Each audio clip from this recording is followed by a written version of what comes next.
Hello and welcome to a new episode of our bizarre and unusual world, where I talk about supernatural, weird, odd, or unexplained things. For previous episodes, please check out the playlist below. Today's episode is a little bit different as I will be discussing an unsolved murder case. This episode will discuss the case, some of the details surrounding her murder, and other information. So if you are sensitive to that type of material, I would go ahead and skip this episode.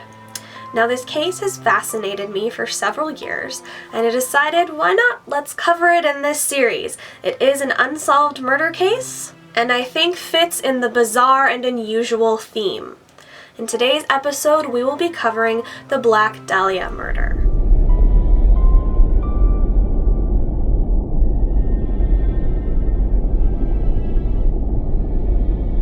As usual, I will be covering the who, what, when, where, why, and how of the Black Dahlia case. Some of these we're going to rush through a little faster than normal, but this case is super interesting and I hope that you enjoy this episode. Starting out with the who. Who is the Black Dahlia? The Black Dahlia was a nickname given to a 23-year-old woman named Elizabeth Short.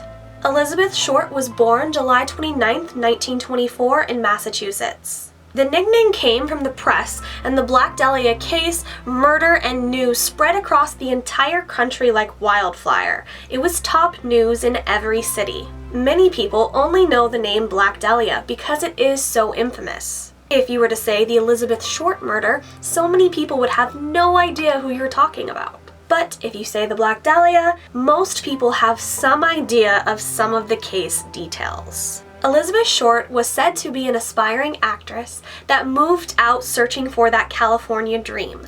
Unfortunately, she would become famous for a completely different reason. Now on to the where of this case. The where pinpoints Leimert Park in Los Angeles, California. This is where her body was discovered. And when did this happen? On January 9th, 1947, Elizabeth was dropped off at the Biltmore Hotel in downtown Los Angeles. That would be the last time that she was seen alive. On January 15th, 1947, Elizabeth's body was found in the park. Now on to the what. What is this case all about, and what makes it so infamous? This case is still unsolved and remains one of California's most infamous murder cases. This case has received a ton of speculation, conspiracy theories, it's inspired movies, books, TV shows, the list goes on and on.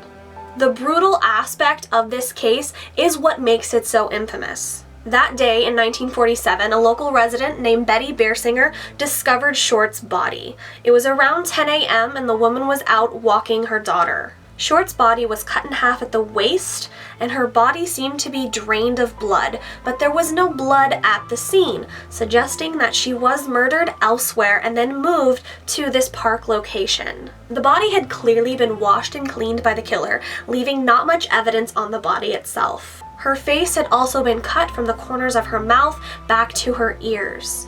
Her body was also posed, you could say, with her hands over her head, her elbows bent at about her head level, and her legs spread apart.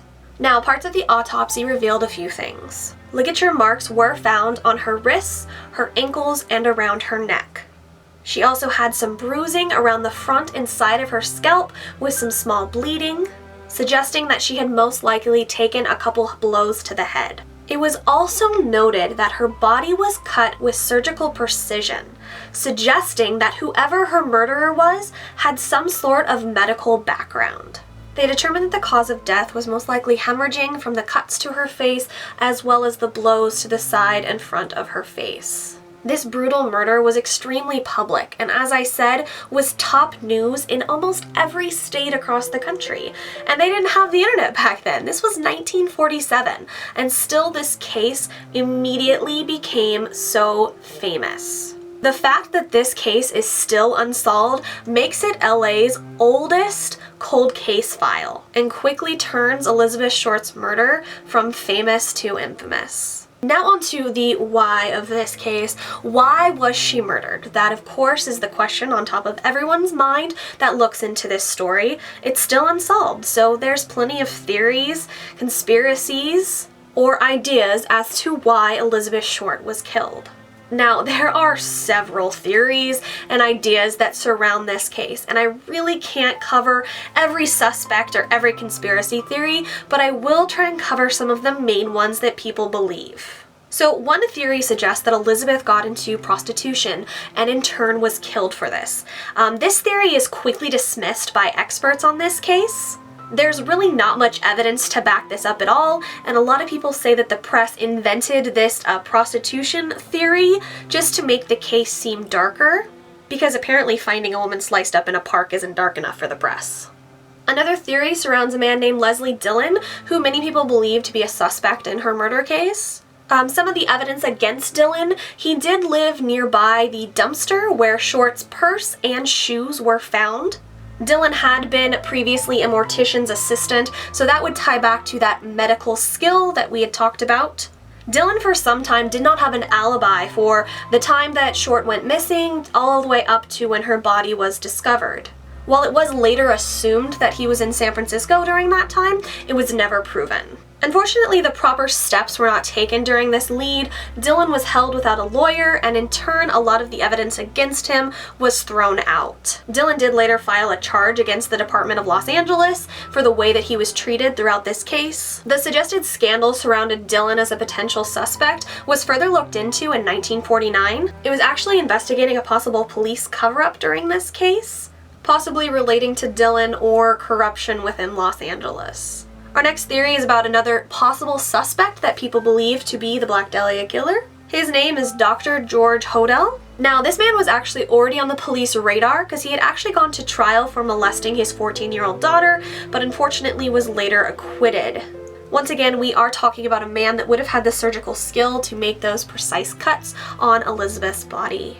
Now, George Hodel's name really came back into light in 2013 when his own son took things into his hands and started an investigation of his own. His son, Steve Hodel, was convinced that Dr. George Hodel had killed the Black Dahlia. Yes, he believed his father was a murderer. In 2013, Steve and a team with a trained dog did go to Hodel's home. The trained police dog did detect scents of human remains along some of the grounds of the doctor's home, the basement, and different rooms in the house. But because new owners were living in the home, they did not get permission to dig up the backyard.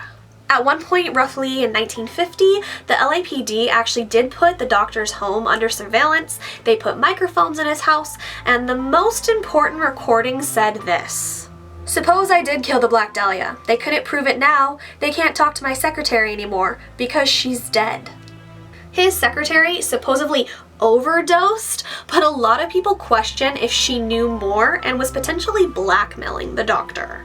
Other evidence suggests that a black car seen near the crime scene resembled George's car. Other witnesses did identify Elizabeth as one of Hodel's many girlfriends. And George was also seen around the Biltmore Hotel, which, as I previously said, was the last place that Elizabeth Short was seen alive. George's son Steve even claims to have found a picture of Elizabeth within his father's belongings, but some people do speculate if it's actually her or not. Some people think yes, some people think no. I'm not entirely sure if I believe that it looks like her. I don't believe it's been proven either way. His son truly believes that his father murdered Elizabeth Short, and to this day still researches and writes about it. As I said, this case has so many different theories and suspects, I can't cover them all. Some people do suggest that perhaps her killer wasn't a man at all. Some people have looked into the evidence that suggest that this passionate and emotional crime was committed by a woman. Now on to the how of this case. How is this case still unsolved? It happened in 1947 and we're in 2017, and still we have no idea who killed Elizabeth Short. Clearly there was a lot of evidence against George Hodel and Leslie Dillon, also some of the other suspects, but really there was potentially too much evidence. Because of how popular this case got, it in turn brought more theories or claims about her death.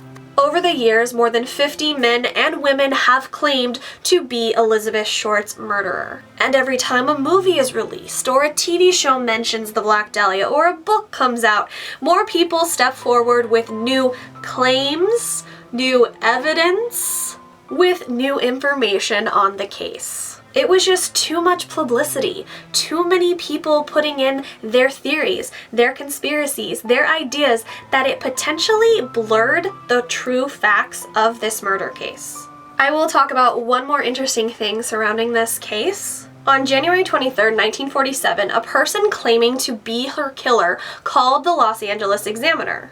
The caller was apparently concerned with the direction the case was taking and offered to mail in some of Elizabeth's items.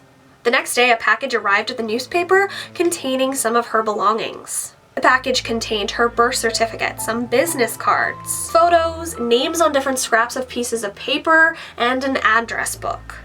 These pieces did lead to yet another suspect, but really they were working in circles and no one was ever arrested for Elizabeth Short's murder. So why has her case never been solved? Was it just too many confessions that led the police in like a million different directions? Was there some sort of cover-up going on? Or just too much conflicting evidence? This case is extremely tragic, and the fact that it's still unsolved just brings out further bitterness. The years have gone on, and it's safe to say that this case will never be solved. Everyone alive during the time, or anyone that could have been potentially involved in this case, is probably gone already. Elizabeth herself would have turned 93 this year. It is sad to say that it will remain a cold case. I hope that you guys enjoyed this episode and hopefully learned a little bit more about the Elizabeth Short murder and not just the name Black Dahlia. As I said, people claimed she wanted to be famous, but I really don't think this is what she had in mind. Just all extremely tragic. I would of course love to hear your guys' thoughts about this case. Do you have any theories of your own? Do you agree with any of the theories that I mentioned in this video? Be sure to give this video a big like if you learned something new and if you are enjoying this series. As always, if you have any suggestions for a future topic in this series, be sure to comment below or message me. Thanks for watching, guys, and I will see you in the next episode. Bye!